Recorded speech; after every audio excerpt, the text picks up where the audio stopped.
Episode की शुरुआत मोबे के फादर के ऑफिस से होती है, जिधर वो अपने सीईओ, उस कंपनी के सीईओ से बात करता है कि आपने तो कहा था कि ये कार के बारे में सबको आप बता देंगे, डिटेल दे देंगे कि इसमें अभी ये गड़बड़ है, फिर भी आप जो है अभी लॉन्च भी कर दिया और अभी इतना रिस्क हो रहा है और लोगों की जाने जा रही है, फिर भी आप कुछ बोल नहीं रहे। सीईओ जो है प्रॉमिस करता है कि तुम फटाफट से इसका इलाज ढूंढो, मतलब इसको कैसे ठीक करा जाए और भी ज़्यादा मैं जो है सही टाइम पे जो है बता दूंगा और अपना एक्सेप्ट कर लूँगा कि ये सारी गलती जो है हमारी कंपनी की है। मोबे के डैड हॉस्पिटल जाते हैं उस पेशेंट के डैड को देखने के लिए, जिनके बेटे की जो एक्सीडेंट है उनकी कार की वजह से हुआ था। वो बहुत ज़्यादा दुखी हो जाते हैं उनको देख के, क्योंकि वो बहुत ज़्यादा रो रहे होते हैं अपने बेटे को देख देख के। मोबे भी वहाँ पे आ जाता है और अपने डैड से कहता है कि इनका बेटा अभी सिर्फ कॉलेज में ही जाता था और ज़्यादा अच्छा होने की वजह से पढ़ाई में इनको अभी स्कॉलरशिप मिल रही है। मोबे के डैड कहते हैं कि जैसे तुम्हें मिलती थी। मोबे बोलता है नहीं, इनमें और मेरे में ये अंतर है कि इनके पापा साइंटिस्ट नहीं है कि जो अपने बेटे को वापस ठीक कर सके। मोबे के डैड बताते हैं कि सीईओ ने जो है वादा करा है कि वो सारी चीज़ कबूल कर लेंगे कि हमारी गलती है और मेरे को भी बहुत जल्दी कोशिश करनी चाहिए कि किस तरह से मैं इस कार को ठीक कर सकूं। मैं अपनी पूरी कोशिश करूंगा इसको ठीक करने की। और फिर वो वहाँ से जाने लगते हैं। मोबे जाते टाइम अपने डैड के शूज़ देखता है कि एक फट रखा था और एक नॉर्मल था। वो अपने शूज़ उतार के अपने डैड को पहना देता है। उसके डैड जो है मना करते कि तुम कैसे रहोगे फिर बिना शूज़ के, तुम्हें कितना बुरा लगेगा। लेकिन मोबे नहीं मानता अपनी डैड की बात और अपने शूज़ उतार के अपने डैड को पहना देता है और भेज देता है घर के लिए। मांग्यान की बॉस अपने घर के लिए जा रही होती है। वो देखती है उनकी कार में पूरा लाल लाल पेंट लगा दिया होता है किसी ने, और उनकी कार के अंदर एक कटा हुआ मुर्गा रख दिया जाता है, जिससे वो बहुत ज़्यादा डर जाती है। उनको कॉल आता है और वो उसमें कॉल में कहता है कि अगर तुमने जल्दी से नहीं रोका तो हम तुम्हारे साथ और भी बुरा करेंगे। जिसे सुन के उसकी बॉस जो है डर जाती है और अपने एक्स हस्बैंड को बुला लेती है और वो मांग्यान को भी कॉल कर देती है कि तुम्हें जो है सावधानी से रहना है, उन्होंने हमें वार्निंग दी है, तुम्हारे साथ कुछ भी हो सकता है। कार की कंपनी के सीईओ जो है अपने एक एम्प्लॉय को बुलाते हैं और उनको कहते हैं कि तुम्हें डॉक्टर लिन, जो कि मोबे के फादर थे, उनके घर में जाके तुम्हें सारी इन्फॉर्मेशन निकाल के लेके आ जानी है, ताकि वो कभी भी हमारे ऊपर केस ना कर सके और उनके पास कोई प्रूफ ना बचे। डॉक्टर लिन के घर में 2 गुंडे चले जाते हैं, लेकिन उनका जो डॉग है वो देख लेता है और मोबे को तुरंत सिग्नल भेज देता है कि यहाँ पे जो है कुछ गुंडे आए हैं। मोबे भी अपने घर के लिए निकल जाता है। उनका डॉग जो है फाइट भी करता है उनसे, लेकिन वो उसको इंजेक्शन दे देते हैं और वो जो है सो जाता है। फिर मोबे टाइम पे आ जाता है और उनको मारने लगता है, लेकिन वो फिर भी उनका सामान जो है लेके भाग जाते हैं। कंपनी के सीईओ के पास वो मैनेजर आता है और कहते हैं कि हमने सारी इन्फॉर्मेशन इकट्ठा कर ली है, अब उनके पास कोई भी सबूत नहीं बचा है हमारे खिलाफ बोलने का। उनका सीईओ कभी भी कबूल नहीं करना चाहता था कि ये हमारी कंपनी की गलती है, वरना उनको जो है लॉस हो जाएगा बहुत ज़्यादा। और उनका एम्प्लॉय ये भी कहता है कि इसमें कुछ और भी लिखा हुआ है, लेकिन वो कंप्यूटर की कोडिंग लैंग्वेज लिखने की वजह से वो उसको नहीं पढ़ पाता। वो कहता है कि इसको फटाफट से ट्रांसलेट करके बताओ। उनका एम्प्लॉय ये भी बोलता है कि हमने उनके घर में बहुत सारी अलग अलग चीज़ें देखी, जैसे उन्होंने डॉग देखा। उनका सीईओ कहता है कि उनके जो है उनकी नज़र रखो डॉक्टर लिन पे कि वो कहीं गड़बड़ ना करे कुछ। कंपनी के सीईओ की पूरी खबर पहुंच जाती है, पूरे न्यूज़ रिपोर्टर में दिखा दिया जाता है कि कार से बहुत ज़्यादा एक्सीडेंट हो रहे हैं और सबको प्रॉब्लम हो रही है, फिर भी ये कार बेचना बंद नहीं कर रहे। उनके इंटरव्यू के लिए बहुत सारे लोग चले जाते हैं। सारे रिपोर्टर्स जो है कंपनी के सीईओ को घेर लेते हैं कि आप लोग क्यों सच्चाई छुपा रहे हैं, आपको सच्चाई बोलनी पड़ेगी। लेकिन वो अपनी गलती नहीं बताता कि हमारी इसमें कोई गलती नहीं है, और वो वहाँ से चले जाता है भीड़ में से।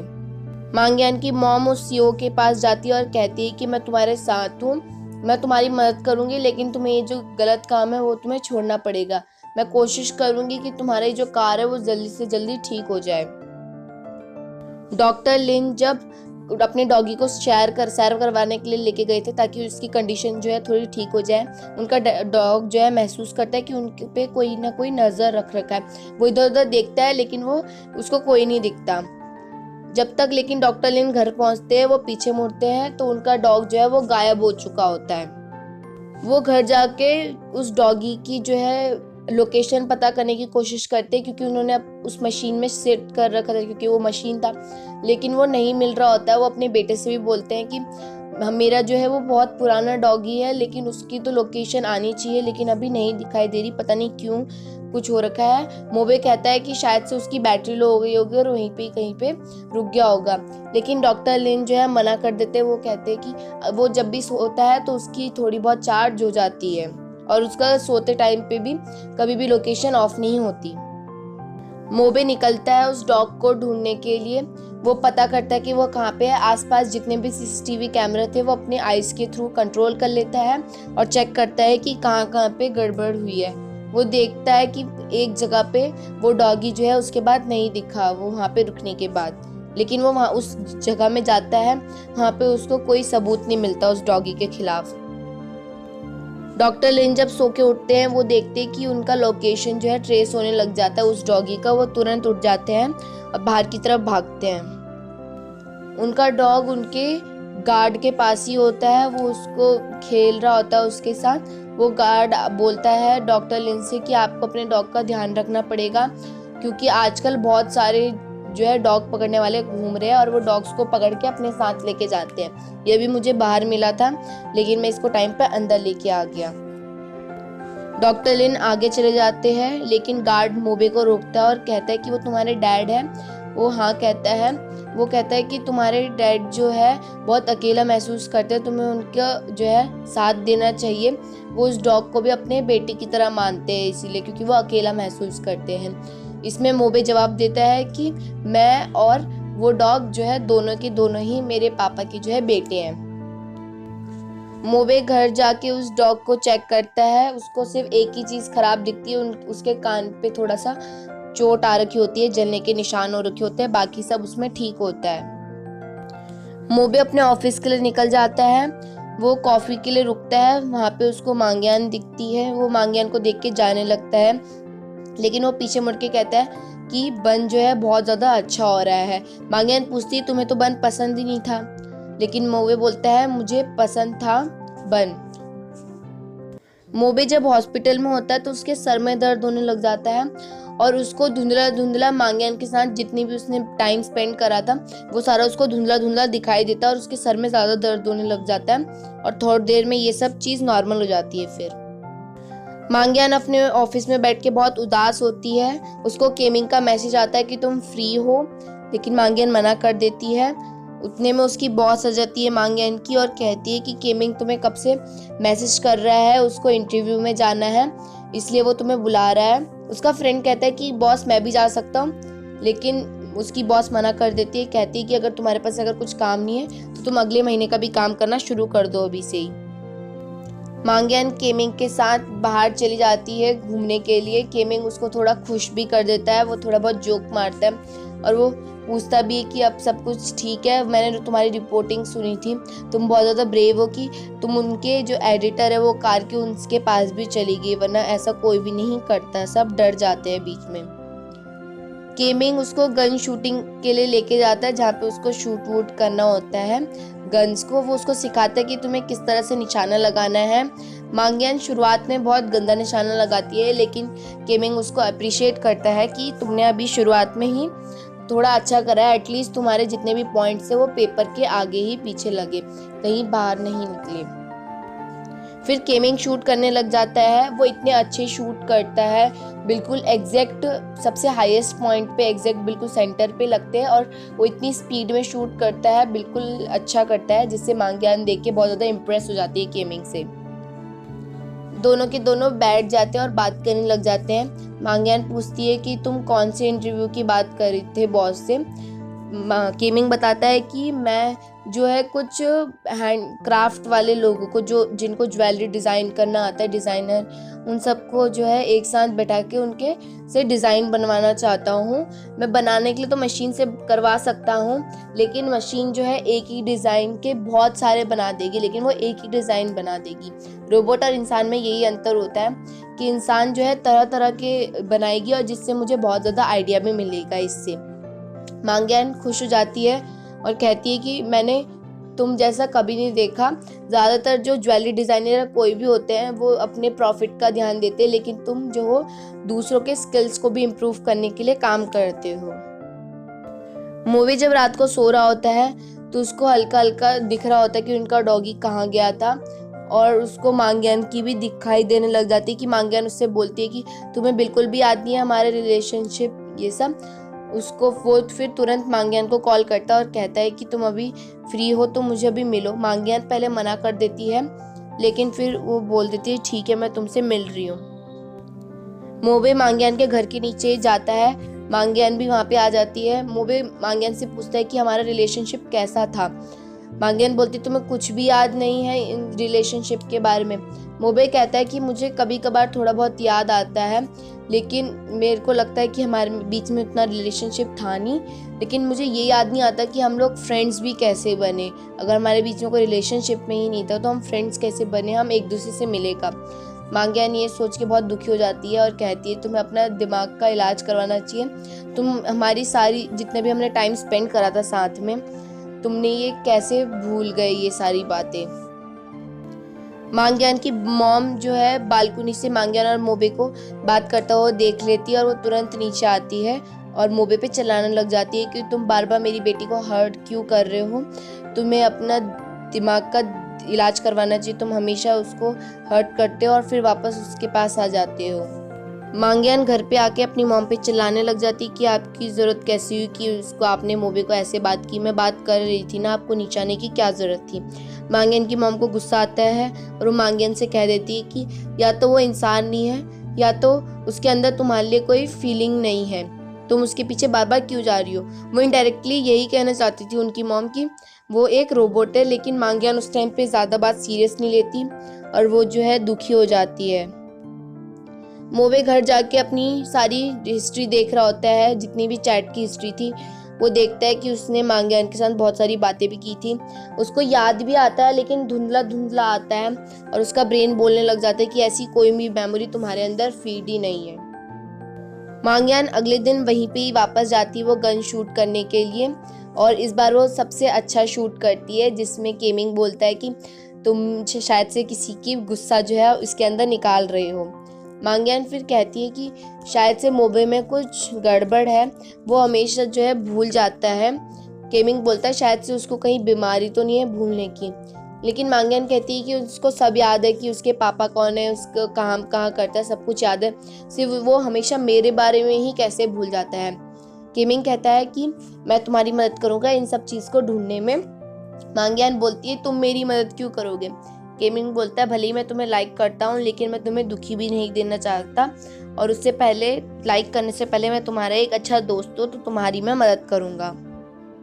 केमिंग मांग्यान को हॉस्पिटल लेके जाता है यूफी के कैबिन में, लेकिन यूफी के साथ वहाँ पे मोबे भी होता है। मोबे जैसे ही जा रहा होता है केमिंग कहता है कि मेरे को एक बीमारी है जिसमें मैं भूल जाता हूँ, और मैं सब कुछ नहीं भूलता, मैं कुछ कुछ चीज़ें ही भूलता हूँ। यूफी मोबे और मांग्यान को बाहर जाने के लिए कहती है, बोलती है कि अभी मैं केमिंग से बात करूँगी अकेले में, इसलिए तुम दोनों जो बाहर चले जाओ। मोबे समझ जाता है कि केमिंग उसी के ही बारे में बात कर रहा है। मोबे कहता है मांग्यान से कि तुम्हें सच में लगता है कि मेरे दिमाग में कुछ गड़बड़ है। मांग्यान बोलती है शायद से हाँ, तुम्हें एक बार इलाज करवाना चाहिए, लेकिन मोबे मना कर देता है, बोलता है मैं खुद एक डॉक्टर हूँ और मुझे पता होता अगर मेरे में कुछ खराबी होती तो मुझे सब कुछ याद ही रहता है। मांग्यान वहाँ से चली जाती है। वहाँ पे एक पेशेंट आती है अपनी ग्लूकोज की बोतल लेके, अचानक से उसकी ग्लूकोज की बोतल में टक्कर लगती है और उसकी ग्लूकोज की बोतल गिरने ही वाली होती है। मांग्यान अपनी सुपर पावर से तेजी से भागता है और उस बोतल को पकड़ लेता है। वो पेशेंट तो नहीं देखती कुछ भी, लेकिन केमिंग जो है वहाँ पे से बाहर निकल रहा होता है रूम से, और वो देख लेता है कि ये ऐसा कैसे हो गया कि अभी उस टाइम पे मोबे वहाँ पे था और तुरंत वो वहाँ पे बोतल पकड़ने के लिए आ गया। केमिंग पूरी रात ये बात सोचता है, वो अपनी चाबी भी गिरा के चेक करता है कि वो कितनी स्पीड में उसको पकड़ पाएगा, लेकिन हमेशा जब भी वो चाबी ऊपर से नीचे फेंकता है और वो उसको पकड़ने की कोशिश करता है तो वो चाबी नीचे ही गिर जाती है। मोबे और मांग्यान सुबह सुबह जॉगिंग के लिए जाते हैं। मोबे मांग्यान को देख के मांग्यान के पास जाता है और कहता है कि तुम्हें सच में लगता है कि मैं भूल जाता हूँ। अगर मैं भूल जाता हूँ तो फिर मैं पूरी कोशिश करूँगा याद करने की, क्योंकि कभी कभार मुझे खुद लगता है कि कुछ है जो मैं भूल चुका हूँ। मांगेन कहती है, अगर तुम्हें ऐसा लगता है और सच में हमारा रिलेशनशिप होगा तो फिर हमारा और तुम्हारा रिलेशनशिप क्या है। मोबे बोलता है, जब तक मुझे यकीन नहीं हो जाता कि मैं सच में कुछ भूल रखा हूँ और सच में हमारा रिलेशनशिप था, तब तक हम लोग जो है फ्रेंड्स हैं। मांगेन बोलती है, ठीक है, मैं तुम्हारी पूरी कोशिश करूँगी तुम्हारी याद दिलाने में, लेकिन कहीं ये ना हो कि जब तक तुम्हें याद आए तो बहुत देर हो चुकी हो हमारे रिलेशनशिप के लिए। मांगेन अपनी दोस्त को सब कुछ बताती है कि उसको शायद से वो हर चीज़ भूल जाता है, उसको बीमारी है। उसकी फ्रेंड चौंक जाती है कि सच में उसको बीमारी है, वो तो ऐसे तुम्हें हर बार भूल जाएगा। मांगेन लेकिन कहती कि मैम मैं दोबारा ट्राई करूँगी उसकी नज़दीक जाने की। उसकी फ्रेंड कहती कि इस बार अगर नहीं हुआ तो तुम 3 बार जो है फेल हो जाओगी, तुम्हें फिर शर्म नहीं आएगी। लेकिन मांगेन कहती है कि हमारी लाइफ ही है खतरे से खेलने की। आप लोगों को नीचे कमेंट सेक्शन में ये बताना है कि अगर आप मांगेन की जगह होते तो आप क्या करते। वापस मोबे को सब कुछ याद दिलाते, उसके ही साथ रहते, या फिर वहाँ से मूव ऑन कर जाते। मांगेन और मोबे से मिलने के लिए वही बच्चा आता है। मांगेन भी हॉस्पिटल आ जाती है उससे मिलने के लिए। वो बहुत ज़्यादा खुश होती है। वो बच्चा बोलता है, अब से मैं जो है ड्राइंग करने लग गया हूँ, मेरे को इंटरेस्ट आ गया है। मांगेन लेकिन पूछती कि तुम तो पहले डॉक्टर बनना चाहते थे। लेकिन वो बच्चा कहता है कि वो स्टोरी पढ़ने के बाद मुझे इंस्पिरेशन मिली उससे, जो हॉस्पिटल में बैठ के ही ड्राइंग करा करता था। मांगेन जब उसकी ड्राइंग देखती है तो वो बहुत ज़्यादा अच्छी ड्राइंग बनाता है। वो बच्चा बोलता है मोबे से कि आप मेरे को कोई प्रेजेंट मतलब गिफ्ट नहीं देंगे। मोबे बोलता है कि बताओ तुम्हें क्या चाहिए। वो ऑयल पेस्टर कलर मांगता है। मोबे कहता है, इसका मतलब तुम पूरी प्लानिंग के साथ आए थे कि गिफ्ट मांगूंगा मैं। यूफी के पास एक पेशेंट आई होती है जो कि प्रेग्नेंट होती है। उसके चेहरे में बहुत ज़्यादा निशान हो रखे होते हैं। यूफी के पूछने पर कि तुम्हें ये चोट कहाँ से लगी, वो अपने पति की तरफ देखती है, जिससे यूफी को पता चल जाता है कि उसके पति ने मारा होगा, क्योंकि यूफी को उसका पति भी पहले मारा करता था। यूफी उससे कहती है कि मुझे इनसे अकेले में बात करनी है, लेकिन वो बोलता है कि तुरंत आप बता दो कि मतलब बच्चा कैसा है, अगर ठीक नहीं है तो हम अबॉर्शन करने के लिए तैयार हैं, हम वापस दोबारा बच्चा कर लेंगे। लेकिन यूफी बोलती है, मुझे पहले इनसे बात करने दो। वो कहती है औरत कि मुझे इस बच्चे को नहीं मारना, मैं इसको बचाना चाहती हूँ, लेकिन जो है वो हमेशा मेरे को मारता है इस बात पे। यूफी कहती है कि ये बच्चा सिर्फ तुम्हारा है और इसमें तुम्हारी मर्जी है, तुम इसको बचाना चाहती हो कि नहीं बचाना चाहती हो, और अगर तुम्हारे साथ वो गलत व्यवहार करता है, तुम्हें मारता है, तो तुम पुलिस कंप्लेन भी कर सकती हो, क्योंकि मैं इस लाइफ से खुद गुजर चुकी हूँ एक डॉक्टर होने के बाद भी। जिससे उस पेशेंट को जो है बहुत ज़्यादा हिम्मत मिलती है और वो थैंक यू कहती है। वो पेशेंट जैसी चली जाती है, यूफी के अचानक से सर में वापस दर्द होने लग जाता है। मोबे को एक पेशेंट मिला होता है जो कि बहुत अच्छी ड्राइंग्स करता है, लेकिन उसमें दिमाग में थोड़ी कमी होती है और उसके मरने के भी चांसेस ज़्यादा होते हैं, और उसके पास कुछ ही टाइम बचा होता है। उसको ठीक करने की वो पूरी कोशिश करता है। मोबे उस पेशेंट से मिलने जाता है और उससे बहुत अच्छी बात भी होती है उन दोनों की। उस पेशेंट को मोबे बहुत ज़्यादा अच्छा भी लगता है। मोबे जाते समय पूछता है कि तुम मेरे को बता सकते हो कि ऑयल पेस्टर कलर कहाँ से मिलेंगे, क्योंकि उसको भी ड्राइंग का बहुत शौक था। तो एक कागज़ में लिख के देता है कि ये मेरे फ्रेंड का पता है, आप मेरा नाम ले लेना, तो वो आपको अपने आप ही दे देगा और थोड़ा डिस्काउंट भी दे देगा वो आपको कलर। मांगेन और मोबे उस बच्चे को फिर ऑयल पेस्टर कलर देने चले जाते हैं, जिससे वो बहुत ज़्यादा खुश होता है। वो मांगेन को एक पेंटिंग देता है और कहता है कि अगर आप दोनों ने आगे चल के शादी कर ली तो आप ये अपने रूम में लगाना फ्रेम करके, और अगर नहीं करी तो आप लोग इस कागज़ को जो है काट लेना और अपने अपने घर में लगा लेना। मांगेन और मोबे जा रहे होते हैं, तब वहाँ पे उनको पुराना वाला मरीज भी दिखता है, जो कि बोलता है कि क्या ये आपकी गर्लफ्रेंड है। लेकिन मांगेन जो है हाँ कहती है और मोबे ना कह देता है। वो फिर कहता है कि ये बहुत ज़्यादा सुंदर है, और अगर बाई चांस मोबे अगर आपने नहीं करा तो मैं इनको प्रपोज करने की पूरी कोशिश करूँगा। जिससे सुन के मांगेन हंसने लग जाती है और उसका बड़ा भाई जो है उस पेशेंट को जो है लेके चले जाता है आगे। मांगेन केमिंग से दोबारा मिलती है। केमिंग कहता है कि तुमने कुछ चेंजेस देखे मोबे के अंदर, कुछ अजीब लगा। मांगेन कहती है हाँ, मोबे सबसे अलग ही है, वो बहुत ज़्यादा स्मार्ट है, गुड लुकिंग है, इंटेलिजेंट है, सॉफ्ट नेचर का है। केमिंग बोलता है कि तुम्हारा वापस से पैचअप हो गया क्या। मांगेन कहती है नहीं, अब से मैं दोबारा कोशिश करूँगी। वापस रिलेशनशिप में आने की। केमिंग उसको बताना चाहता था कि उसने ऐसा हादसा देखा, लेकिन वो उसको नहीं बता पाता। मोबे यूफी को ऊपर बुलाता है और इधर पता चलता है कि यूफी को ब्रेन ट्यूमर है। मोबे उसका साहस बढ़ाता है और कहता है कि हम पूरी कोशिश करेंगे। यूफी कहती है कि हमेशा मैं डरती हूँ कि कहीं मैं मर ना जाऊँ और मेरे को फिर गंजा होना पड़ेगा, मेरी ब्यूटी पूरी निकल जाएगी। लेकिन मोबे कहता है कि मैं तुम्हारा हमेशा साथ दूंगा, तुमने भी मेरा साथ दिया था। वो इलाज करता है, चेकअप करता है यूफी का। वहाँ से उसको पता चलता है कि यूफी के साइड में ट्यूमर है, वहाँ पे ज़्यादा चांसेस हो गए उसके खतरे की कि वो जल्दी मर भी सकती है। वो इससे बहुत ज़्यादा दुखी हो जाता है इस वजह से। मोबे यूफी के पास जाता है और कहता है कि ये तुम्हारे रिपोर्ट से तुम इसको देख सकती हो, लेकिन यूफी मना कर देती है और कहती है कि मैं क्या फ़ायदा इसको देखने का, मैं कुछ टाइम में जो है भूल ही जाऊंगी फिर ये बात। मांग्यान आती है मोबे के पास और कहती है कि यूफी ठीक तो हो जाएगी ना, उसका ट्यूमर ठीक तो हो जाएगा ना। मोबे कहता है कि मैं कुछ कह नहीं सकता। मांग्यान बोलती है तुम तो उसके फ्रेंड हो, तुम्हें तो उसको बचाने की पूरी कोशिश करनी चाहिए। लेकिन मोबे कहता है कि मैं उसको पूरी कोशिश करूंगा, लेकिन मैं कह नहीं सकता कि वो बचेगी ही बचेगी। मांग्यान बोलती है अब हम क्या करें। मोबे बोलता है कि यूफी को एक लास्ट टाइम जो है फ़ोटो खिंचवानी है, वो भी तुमसे, क्योंकि तुम जो एक रिपोर्टर हो और तुम्हें फ़ोटो खींचनी अच्छी आती है। मांग्यान बोलती है ठीक है, मैं उसकी फ़ोटो खींचने के लिए तैयार हूँ।